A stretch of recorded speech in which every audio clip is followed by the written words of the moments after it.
বিয়ার পরেও মেয়েরা সাজে, কত সুন্দর কইরা সাইজ্জা জামাইরে লইয়া এইদিকে ঘুরতে যায় সেই দিকে ঘুরতে যায়, জামাইয়ের সাথে কত সুন্দর সুন্দর ছবিও তুলে। আর আমি কেমন জানি অল্প বয়সেই বুড়ি হইয়া গেছি, মুখে এখন আর একটু ফেয়ার অ্যান্ড লাভলিও মাখতে মন চায় না। জামাইয়ের সাথে ছবি তোলা তো দূরের কথা, জামাইয়ের সাথে তো দেখাটাও হয় না।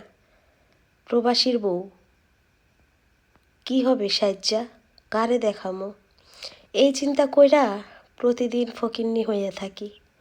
দিন শেষে স্বামীর সাথে একটু কথা কইয়া সুখ পাওয়ার আশা করি। স্বামীটাও না কেমন জানি হইয়া গেছে, কথা কওয়ার আগেই না রাইগ্গা রাইগ্গা ওঠে।